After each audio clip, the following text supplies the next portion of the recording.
જય શ્રી કૃષ્ણ મિત્રો, નિત્ય સત્સંગમાં આપ સૌનું સ્વાગત છે। આજે આપણે સાંભળીશું ગરુડ પુરાણ અધ્યાય 16 મોક્ષ કર્મનું વર્ણન। જો આ વિડીયો તમને પસંદ પડે તો લાઈક અને શેર કરી ચેનલને સબસ્ક્રાઇબ જરૂરથી કરજો। ગરુડજી બોલ્યા, હે ભગવાન, હે દયાનિધિ, આ જીવને યજ્ઞાનિથી જે સંસ્કૃતિ પ્રાપ્ત થાય છે તે મેં આપની દ્વારા સાંભળી। હવે આપ મને સનાતન મોક્ષના ઉપાય વિશે જણાવો। હે ભગવાન, સર્વ દેવોમાં શ્રેષ્ઠ, હે શરણાગત, વત્સલ દુઃખોથી આ સંસાર ભરપૂર છે, છતાં નિરર્થક સંસારમાં અનેક શરીર ધારણ કરી અનંત જીવોના સમૂહ જન્મે છે અને મરે છે, તેનો કોઈ અંત નથી। એ સર્વે જીવો નિરંતર દુઃખી રહે છે। સંસારમાં હોવા છતાં કોઈ જીવ સુખી હોય તેમ જણાતું નથી। તેથી હે મોક્ષેશ, હે પ્રભુ, આ જીવ કયા સાધનથી મુક્તિ પામશે તે આપ મને જણાવો। ભગવાન શ્રી હરિ બોલ્યા, હે ગરુડ, તમે જ મને જે પૂછ્યું તેના વિશે હું તમને જણાવું છું। એ સાંભળવાથી મનુષ્ય સંસારના દુઃખોમાંથી મુક્તિ પામી શકે છે। હે ગરુડ, ઈશ્વર પરબ્રહ્મ સ્વરૂપ છે। તે નિષ્કલ, તેવ, સર્વગ્રહ અને સર્વેના કર્મો, સર્વના નિયતા, નિર્મળ, સ્વયં જ્યોતિ, આદિની શૂન્ય, નિર્વિકાર, બ્રહ્મ આદિથી શ્રેષ્ઠ, નિગુણ અને સતચિત આનંદરૂપ છે અને સર્વ જીવો તેમના અંશ છે। આ રીતે સઘળા જીવો અવિદ્યાયુક્ત બ્રહ્મથી અગ્નિના તણખલાની જેમ ઉત્પન્ન થઈને અનાદિ દૈહિક ઉપાધિઓથી બંધાઈને કર્મોમાં ફસાયા છે। આ જીવો સુખ અને દુઃખદાયી કર્મોથી યુક્ત થઈ અનંત જાતિઓના દેહમાં પ્રવેશી અનંત સ્થળે ભોગો અને કર્મોનો ઉપભોગ કરે છે। હે ગરુડ, જીવોને મોક્ષ પ્રાપ્તિ થાય ત્યાં સુધી દરેક જન્મમાં ભોગ પદાર્થો પામે છે, તેમજ અત્યંત સૂક્ષ્મ લિંગ શરીર પણ ત્યાં સુધી ટકે છે। સ્થાવર, વૃક્ષાદિ, કૃમિ, પક્ષી, પશુ, મનુષ્ય, ધાર્મિક દેવ તેમજ મોક્ષ પ્રાપ્તિ યોગ્ય ક્રમશઃ 4 પ્રકારના દેહ ધરીને પુણ્ય માર્ગે હજારો જીવ મનુષ્ય રૂપે જન્મે છે અને મનુષ્ય શરીરમાં રહીને તેનાથી કોઈ જ્ઞાન સંપાદિત કરીને મુક્ત બને છે। જીવ 84 લાખ યોનિમાં ભટકે છે અને મનુષ્યપણું પ્રાપ્ત કર્યા વિના તેને તત્વજ્ઞાન પ્રાપ્ત થતું જ નથી। જો અન્ય કરોડો યોનિઓના કરોડો વાર જન્મ થાય તો પણ અત્યંત પુણ્ય સંયમથી જ જીવ મનુષ્ય તત્વ પામી શકે છે। અત્યંત દુર્લભ માનવ જન્મ મહાપુણ્યથી પ્રાપ્ત થઈ શકે છે તો તે મોક્ષને નિસરણી રૂપ છે। માનવ રૂપે અવતર્યો હોવા છતાં જે પોતે પોતાનો ઉદ્ધાર કરતો નથી તે અત્યંત પાપી છે। માનવ દેહ અને એમાંય ઉત્તમ બ્રાહ્મણ કુળમાં જન્મ મળ્યો હોય અને સમસ્ત ઇન્દ્રિયોથી મુક્ત હોવા છતાં જે પોતાના હિતનું જોઈ શકતો નથી તે બ્રહ્મઘાતી ગણાય છે। કોઈ પણ જાતિ માટે દેહ સિવાય પુરુષાર્થનું અન્ય કોઈ સાધન જ નથી। આથી સર્વ પ્રયત્નો રૂપે દેહરૂપી ધનનું રક્ષણ કરવું અને પુણ્ય કર્મનું સાધન કરવું જોઈએ। જે દેહ છે તેને જ સકળ પુરુષાર્થોનું સિદ્ધ સાધન મનાય છે, તેથી તેનું સર્વકાળે સર્વ રીતે તેનું રક્ષણ કરવું જોઈએ। કારણ કે જીવતો માણસ સર્વ પ્રકારના કલ્યાણ જોઈએ છે। ગામ, ગોત્ર, ચિત્ત, ગ્રહ આદિ શુભ અશુભોથી નાશ થાય તો ફરીથી દેહ પ્રાપ્ત થવાની સંભાવના છે, પણ શરીર ગયા બાદ પુનઃ એવું ને એવું મળી શકતું નથી। જે માણસ વિચારશીલ છે તે દેહના રક્ષણાર્થે ઉપાય કરતો રહે છે। આ શરીર એટલું પ્રિય હોય છે કે કોઢ આદિ રોગોથી પૂરી રીતે દુઃખી હોય તો પણ કોઈ પુરુષ શરીરને ત્યાગવાની ઈચ્છા કરતો નથી। શરીરનું રક્ષણ કરવાથી જ ધર્મ સંપાદિત કરી શકાય છે। ધર્મથી જ્ઞાન અને જ્ઞાનથી ધ્યાન તેમજ ધ્યાનથી મોક્ષની પ્રાપ્તિ થઈ શકે છે। દુષ્ટ કૃત્યો અને શત્રુઓથી આપણે આપણું રક્ષણ નહીં કરીએ તો બીજું કોણ તેને બચાવશે? આ માનવ શરીર પ્રાપ્ત થયું હોવા છતાં નરકના દુઃખોનો ઉપચાર ન કરાય તો અન્ય અજ્ઞાન યોનિઓમાં જન્મીને શું કરી શકવાના હતા? વાઘણની જેમ ઘડપણ ભય દર્શાવે છે, ઘડામાંથી જળની જેમ આયુષ્ય પણ વહી જાય છે, રોગો શત્રુઓની જેમ શરીરને કલેશ પહોંચાડે છે। આથી મનુષ્ય માત્રે ત્વરાપૂર્વક યુવાનીમાં પોતાનું શ્રેય સાધી લેવું જોઈએ। જ્યાં સુધી કોઈ પણ જાતનું દુઃખ અનુભવ્યું ન હોય ત્યાં સુધી કોઈ આપત્તિ આવી ન હોય તેમજ જ્યાં સુધી ઇન્દ્રિયો વિકળ ન થઈ હોય ત્યાં સુધીમાં પોતાના શ્રેય માટેની કોઈ ઈચ્છાઓ પૂર્ણ કરી નાખવી જરૂરી છે। જ્યાં સુધી દેહ સશક્ત અને સભાન છે ત્યાં સુધી જ આ તત્વનો અભ્યાસ કરવો। જ્યારે ઘડ બળે ત્યારે કૂવો ખોદવો નકામો છે, તેમ આ સામગ્રીનો નાશ થયા પછી કોઈ પણ જાતનું સાધન કામ આવતું નથી। આવું સ્વહિત જાણવા છતાં માણસ માત્ર સુખ અને દુઃખ જ ભોગવે છે। સર્વ પ્રાણીઓ જન્મે છે, મરે છે તેમજ અનેક જાતના કલેશ ભોગવે છે। આમ જોયા જાણ્યા છતાં આ સમસ્ત લોક મોહરૂપી શૂરાપાન કર્યા કરે છે અને દુઃખદ બનાવોથી તેઓ કદાપી ભય પામતા નથી. સંપત્તિ સપના જેવી છે, યુવાનની પુષ્પની જેમ કોમળ છે, આયુષ્ય વીજળીના જેવું અતિ ચંચળ છે. આ બધું જ મનુષ્ય જુએ છે, જાણે છે, છતાં ધૈર્ય કાને પ્રાપ્ત થાય છે. મનુષ્યનું જીવનકાળ અલ્પ છે. વધુમાં વધુ 100 વર્ષનું આયુષ્ય ગણીએ તો તેમાંથી અડધું આયુષ્ય નિંદ્રા અને આળસમાં નાશ પામી ગયું હોય છે. થોડુંક આયુષ્ય બાલ્યાવસ્થા અને રોગો આદિમાં નાશ પામે છે, તોય કંઈ બાકી રહેતો વ્યર્થ વ્યાપારમાં નાશ પામે છે. જે માટે શરૂઆત કરવી યોગ્ય છે તેવા મોક્ષ કર્મ માટે મનુષ્ય નિરુધર્મી રહે છે. જે બ્રહ્મચિંતન કર્મ વિશે જાગૃતિ હોવી જોઈએ તે અંગે તે નિંદ્રાધીન રહેલો છે. વળી ભય સ્થાન વિશે વિશ્વથી રહીને ચાલનારું કયું પ્રાણી નાશ પામ્યું? જીવ યુક્ત આદેહ પાણીના પરપોટાની જેમ ક્ષણિક છે, તેમજ સર્વ પ્રિય વસ્તુ તથા અતિથ્ય હોવા છતાં નિર્ભય રહીને મન કઈ રીતે સ્થિરતા કરી શકે? અહિત હોય તે હિતયુક્ત થાય છે. દેહ ક્ષણિક હોવા છતાં તે પણ નિત્ય રહેશે તેવો વિશ્વાસ રાખે છે, જેથી અનેક પ્રકારના અનર્થ ઉત્પન્ન થતા જ રહે છે. સંસાર દ્રવ્ય ઉપર અર્થ બુદ્ધિ કરે છે અને આત્મજ્ઞાન રૂપી જે અર્થ પામવાનો છે તે માટે જ્ઞાન શૂન્ય થતું રહે છે. ઈશ્વરની માયાના સામર્થ્યની આત્મજ્ઞાન દ્વારા મોક્ષ થાય છે એવું જાણવા છતાંય પ્રાણી તે અંગે કોઈ પ્રયત્ન કરતો નથી. વળી ઉપનિષદ આદિનો મુખ પાઠ કરવા છતાં તેનો અર્થ જાણતો નથી. મૃત્યુરોગ તેમજ કળપણ એવા ગંભીર જળથી યુક્ત લાંબા સમુદ્રમાં લાંબા કાળ સુધી ડૂબ્યા હોવા છતાં જેવો સ્વહિત ઓળખી શકતો નથી. કાળ ક્ષણે ક્ષણે ક્ષય પામી રહ્યું હોવા છતાં તેની ગતિનું જ્ઞાન થતું નથી. જેવી રીતે કાચા માટલામાંથી પાણી જમે છે તેમ કાળ પણ થોડો થોડો કરીને વહેતો જતો હોય છે. વાયુને વીંટાળવું, આકાશને વિભાજિત કરવું અને જળ તરંગો એકત્રિત કરવાનું કદાચ શંપી શકે, પણ મૃત્યુ નિવારણ અશક્ય અસંભવ માનો કાળ યોગે પૃથ્વી તપે છે, મેરુ પર્વત ખડભડે છે અને સમુદ્ર પણ સુકાઈ જાય છે. તો પછી આયુષ્યનો નાશ થાય છે તેમાં સંધિ શા માટે કરવો જોઈએ? આ મારી સંપત્તિ, અમારી સ્ત્રી, પેલું મારું ધન, આ બધા મારા બાંધવો એવું કહેનારા મનુષ્યરૂપ બકરાને કાળરૂપી વડું બળજબરીથી મારી નાખે છે. આ મેં કર્યું, પેલું મારું કર્તવ્ય છે તથા કૃત્યથી કંઈક બીજું જ છે. આ પ્રમાણેની અનેક ચેષ્ટાઓથી વ્યાકુળ થયેલ લોકોને પણ યમ પોતાને સ્વાધીન કરી લે છે. આ પ્રમાણે મૃત્યુ નજીક છે, તેથી મનુષ્ય બીજા દિવસે કરવાનું કામ આગલા દિવસે કરી નાખવું જોઈએ. વળી મધ્યાહને કરવાનું કાર્ય તેની પહેલા જ પૂરું કરવું જોઈએ, કારણ કે મૃત્યુ કૃતાકૃતની વાટ જોઈને બેસી રહેતું નથી, તે તો અચાનક આવી પહોંચે છે.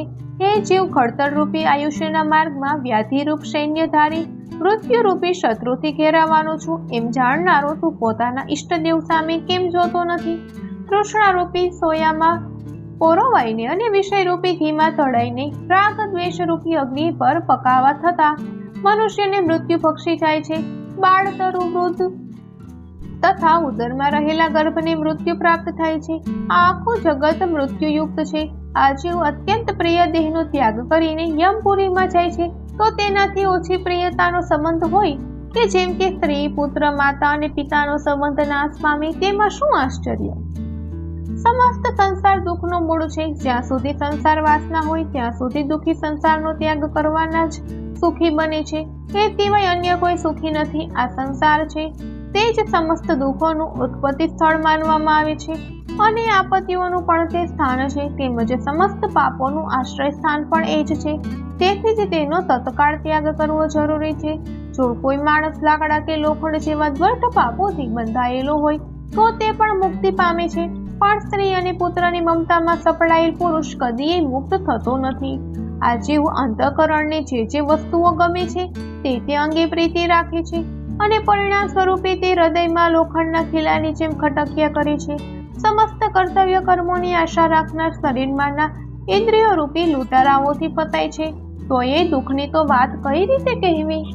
લોખંડના કાંટામાં માંસનો ટુકડો ભરાવીને એ કાંટાને પાણીમાં નાખીએ તો માછલાને ફક્ત માંસ જ દેખાય છે, તેને કાંટો દેખાતો નથી અને તે કાંટામાં સપડાઈ જાય છે. એ જ પ્રમાણે મનુષ્ય માત્ર સુખ સામે જોતો હોય છે. પોતાને યમ એક દિવસ ઉપાડી જવાનું છે તેનો વિચાર તેને આવતો જ નથી. જે પોતાના પેટનું પોષણ કરે છે અને કુમાર્ગે ચાલે છે, પોતાનું હિત અહિત જોતા નથી, તે નરકે જ જવાની ઈચ્છા રાખનારો જણાય છે. આહાર, નિંદ્રા તેમજ મૈથુન આદિ સઘળા વિષયોનો સંયોગ પ્રાણી માત્ર માટે સરખો છે. જ્ઞાન અર્જિત કરવાનો માર્ગ માત્ર માનવ જન્મમાં જ મળે છે. જેથી જે કોઈ પુરુષ જ્ઞાન સંપાદિત ન કરે તો તે પક્ષો જેવો જ સમજવું જોઈએ. પશુ તુલ્ય મનુષ્ય માત્ર એટલું જ સમજે છે કે સવારે મળમૂત્રને વિસર્જિત કરવું, બપોરે અન્નનું ભક્ષણ કરવું અને જળ પીવું, તેમજ રાત્રે નિંદ્રા અને મૈથુન કરવું. અપાનથી મોહ પામેલો માણસ પોતાના દેહના પોષણ માટે આસક્ત રહે છે. ધન એકઠું કરવું અને સ્ત્રી સાથે વિષય સંભોગ કરવામાં રચ્યો પચ્યો રહે છે. એવા વહેવારના કારણે તેને વારંવાર જન્મ લેવો પડતો જ હોય છે. આવા સમસ્ત અનર્થોના નિવારણ માટે દેહાદિની મમતાનો ત્યાગ પરમહંસની જેમ કદાચ ન બને તો સત્સંગ કરવો. કારણ કે સાધુ એ સંસારના દુઃખોમાંથી છોડાવનાર ઔષધ સ્વરૂપ મનાય છે. કુમાર્ગે ચાલનારાઓને સદમાર્ગે દર્શાવનાર સંત સમાગમ અને વિવેકરૂપી નેત્રો છે. આ બેનો ઉપયોગ ન કરો તો તેનો અંત સમજો. મનુષ્ય પોતપોતાના વર્ણો અને આશ્રમના ધર્મોમાં આસક્ત રહીને અનેક પ્રકારના કામ કરે છે, પણ તેઓ જે તે આશ્રમનો મુખ્ય ધર્મ જાણતા નથી. એવા દંભીઓ સર્વનાશને પ્રાપ્ત કરે છે. કેટલાક લોકો કર્મ કરે છે તેમાં દેહની અનેક પ્રકારની પીડા સહન કરવી પડે છે. કેટલાક અનેક પ્રકારના વ્રતો કરે છે તેમાંય મોટા ભાગે સ્ત્રીનું તાત્પર્ય એ જ હોય છે કે મારે જેમ અન્ય લોકો પણ કરે. આવા વિચારવાળા દાર્ભિક લોકો મનાય છે. સ્વર્ગનું સુખ અનંત્ય ઉત્તમ છે તેમ સાંભળીને સંતોષ પામી તેની પ્રાપ્તિ અર્થે કેટલાક લોકો અનેક પ્રકારના કર્મોમાં આસક્ત થાય છે. તેમજ મંત્રોનું ઉચ્ચારણ અને હોમ હવનની ક્રિયામાં રચ્યા પરચ્યા રહે છે. કેટલાક મૂર્ખાઓ મારી માયામાં મોહ પામીને એકટક જમવાનું અને ઉપવાસ કરીને શરીરને સુકવનાર નિયમો ધારણ કરતા રહે છે અને જ્ઞાન વિના મોક્ષના સુખની આકાંક્ષા રાખતા રહે છે. જેમ રાફડા ઉપર ખૂબ જ પ્રહાર કરીએ અને તેમાં રહેલો સાપ ન મરે તેમ અવિચારી અને અજ્ઞાની દેહને જ દંડ આપવાથી મુક્તિ મળતી નથી. તેથી જ્ઞાન વિનાની સઘળી ક્રિયાઓનો વ્યવહાર વ્યર્થ જ છે એમ સમજવો. કેટલાક અવિચારીઓ માથા પર જટાનો ભાર વધારે છે તેમજ શરીર પર કાળા હરણનું ચામડું પહેરે છે. આવો દંભી વેશ ધારણ કરીને લોકોને ફસાવે છે. તે પોતે તો સંસારમાં ફરીવાર ફસાયા છે તે અન્ય લોકોને પણ પાછા સંસારમાં જ નાખતા રહે છે. સંસાર સુખમાં જ રસ બસ હોવા છતાં એ લોકોને કહે છે કે હું બ્રહ્મ જ્ઞાતા છું. તો આવા પુરુષોનો અન્ય જ શૂદ્રની પેઠે ત્યાગ કરવો જોઈએ. કેટલાક લોકો ઘર અને જંગલને સંભાવે માનીને દિગંબર થઈને આ પૃથ્વી પર ગધેડા જેવા પશુઓની જેમ ભટકે છે. આમ ભટકવાથી તેમને વિરક્ત થયેલા કોઈ કહી શકશે ખરા?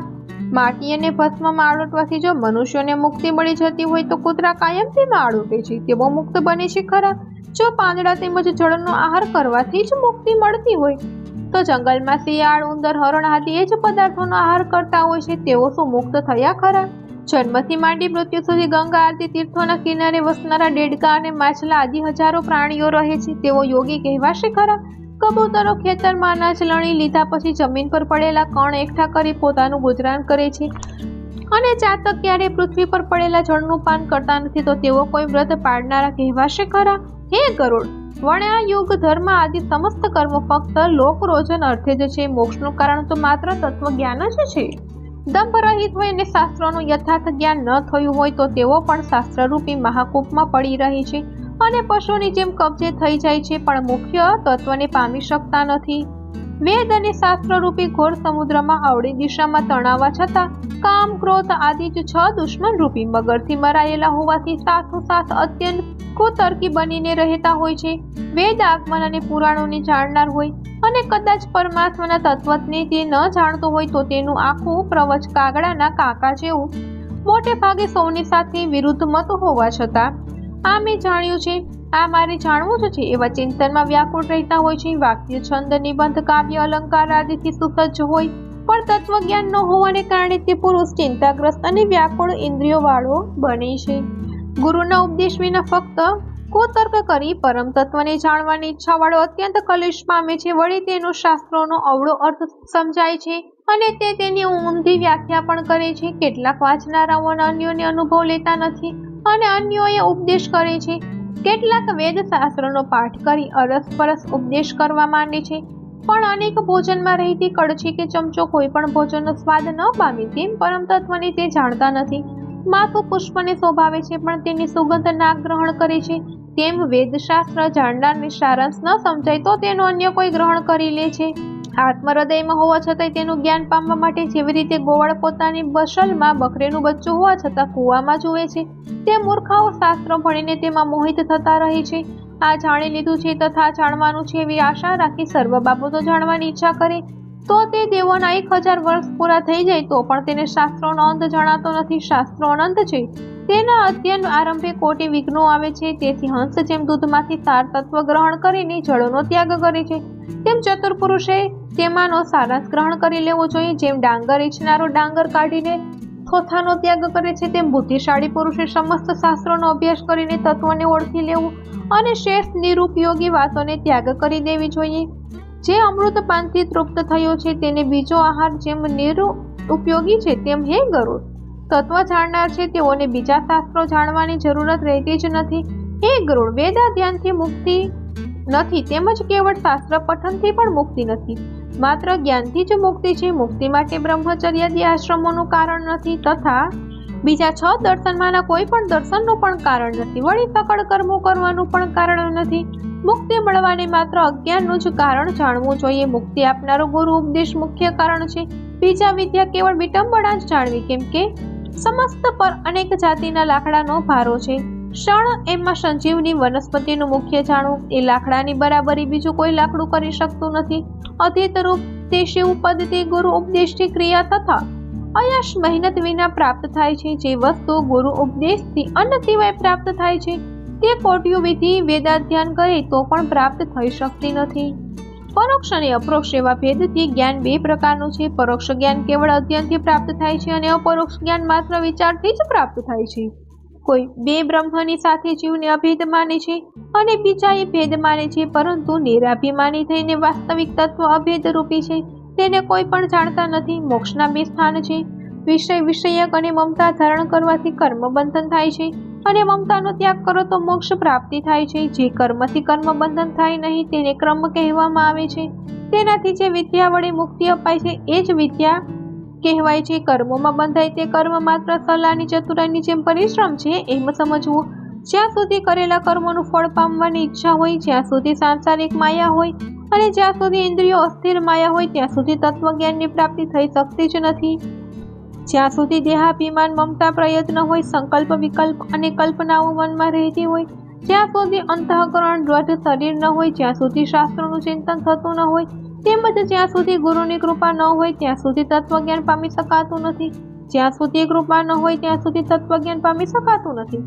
જ્યાં સુધી તત્વજ્ઞાનને પામી ન શકાય ત્યાં સુધી તપ, વ્રત, તીર્થ, જપ, હોમ, અર્ચન અને વેદશાસ્ત્રની કથા છે તેમ માનવું. હે ગરુડ, જો મોક્ષની ઈચ્છા હોય તો દરેક અવસ્થા એકમાં સર્વકાળ તત્વનિષ્ઠ રહેવું જોઈએ. અધ્યાત્મ આદિ વિવિધ તાપમાંથી જે પુરુષ સંતુષ્ટ થાય તેને માટે ઉપાસના રૂપી ધર્મ અને જ્ઞાન પુષ્પોની જેમ સુખદાયી છે. જેનો સ્પર્શ મોક્ષરૂપી પડો છે એવા મોક્ષરૂપી વૃક્ષોનો આશ્રય કરવો જ રહ્યો. આત્મથી જ્ઞાન ધ્યાનપૂર્વક શ્રી ગુરુના મુખેથી સાંભળવું જોઈએ. તે જ્ઞાનથી ભયંકર સંસારરૂપી બંધનમાંથી જીવોને મુક્તિ પામી શકે છે. હે ગરુડ, તમને હવે તત્વ પુરુષનું અંતિમ કૃત્ય કહું છું. તે કર્મ કરવાથી મનુષ્યનો મોક્ષ થઈ જાય છે તે હવે સાંભળો.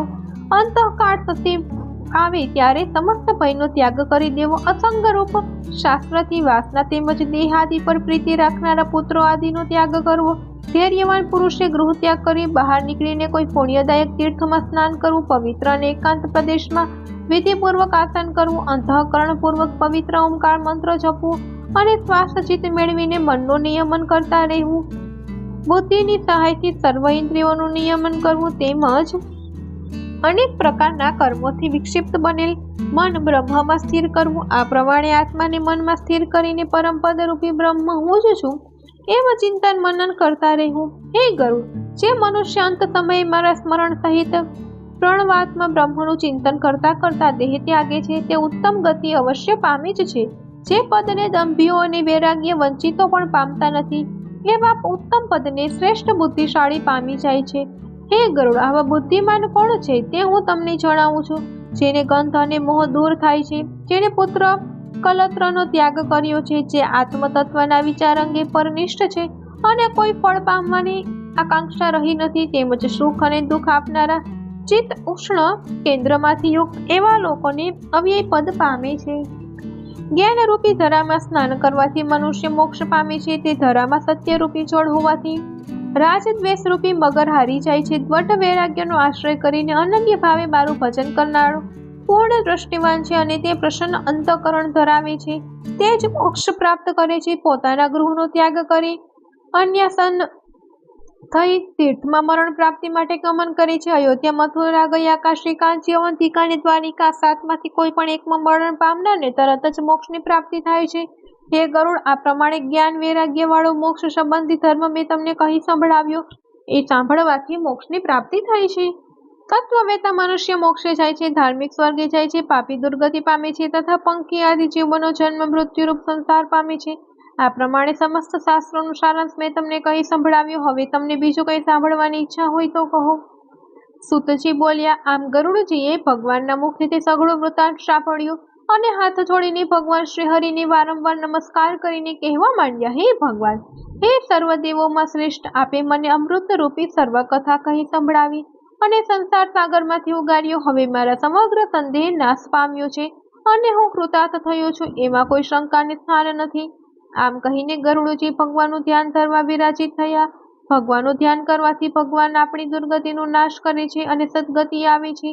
ઉત્તમ ભક્તિ કરવાથી ઉત્તમ ભક્તિ પામનારા દયાળુ પરમાત્મા અમારું રક્ષણ કરો. ઇતિ શ્રી ગરુડ પુરાણે 16 અધ્યાય સંપૂર્ણમ. ઓમ તત્સત. તો મિત્રો, આ હતો ગરુડ પુરાણનો અધ્યાય 16 મોક્ષ કર્મનું વર્ણન. જો આ માહિતી તમને પસંદ પડી હોય તો વિડીયોને લાઈક અને શેર કરી ચેનલને સબસ્ક્રાઇબ જરૂરથી કરજો. જય શ્રી કૃષ્ણ.